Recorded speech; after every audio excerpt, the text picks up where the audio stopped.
Hey everybody, welcome to the very first episode and maybe the last of the Colorado Web Geezer, my video blog also known as Ancient History of the Interwebs for Millennials.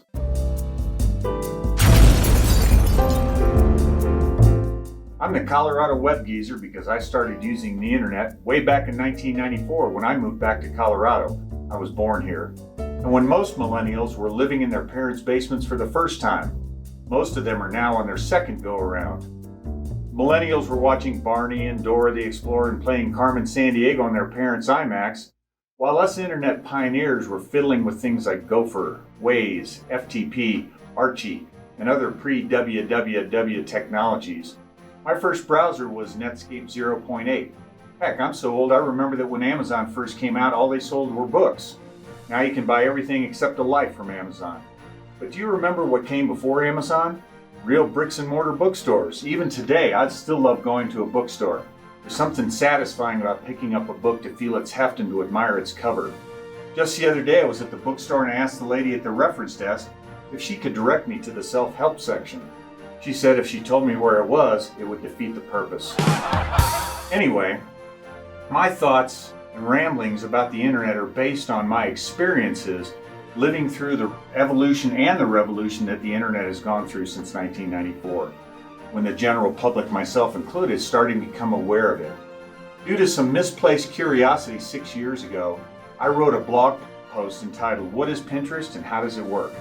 Much to my amazement and somewhat to my chagrin, that blog post took on a life of its own and became the most popular blog post in our company's history. To this day in 2019, we still get comments and even phone calls asking us how Pinterest works. Because we're tired of getting annoyed by all this attention, I felt that it was time to talk about what's happened with Pinterest since 2013, and also to ask that you please stop calling and letting us know about how you pin photos to your handmade croquet wickets on Pinterest. Heck, I doubt if the good folks at Pinterest even know how to do that. It's just internet magic.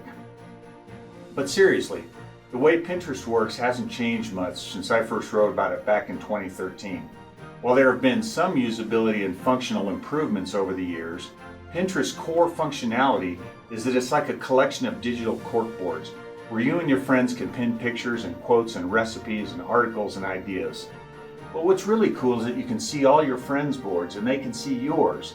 Everything that you pin to your board links back to its original source, so you can follow up on it in detail when you have the time and inclination. You can also follow boards dedicated to specific people and topics and see what lots of other people or companies pin to those boards about those topics. Boards are sprinkled with ads specific to that board and targeted to the users that gathered at those boards to collaborate. Many ads link directly to products for sale, making Pinterest a highly effective advertising tool for direct sales as well as brand awareness.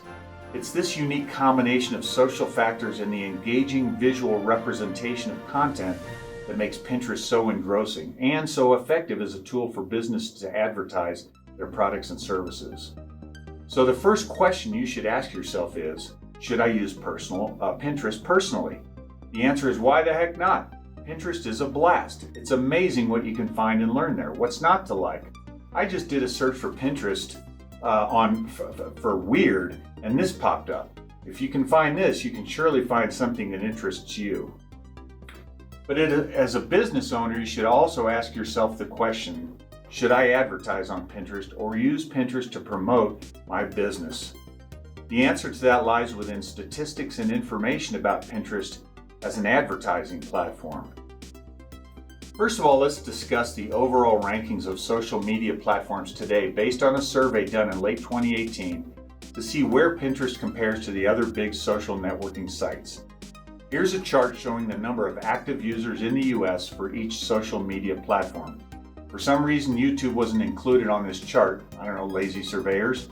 But I did some digging, and as of 2019, YouTube has 167 million users in the United States, putting it behind only Facebook.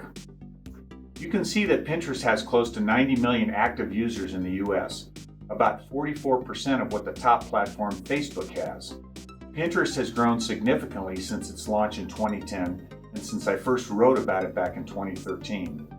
And while its growth rate has slowed a bit and the platform has matured, it's still a social media force to be reckoned with. Some key stats about Pinterest are pretty impressive. Pinterest has over 300 million users worldwide and over 90 million in the US. There are over 2 billion searches done on Pinterest each month. 87% of pinners have purchased a product because of Pinterest. 72% of pinners use Pinterest to decide what to buy offline. 1 of 2 millennials uses Pinterest every month. Millennials use Pinterest as much as they use Instagram. 85% of its users access Pinterest through a mobile device. 70% of Pinterest users are female. And 42% of US adult women who use the internet use Pinterest. 80% of US mothers who use the internet use Pinterest. The median age of a Pinterest user is 40, however, the majority of active pinners are below 40.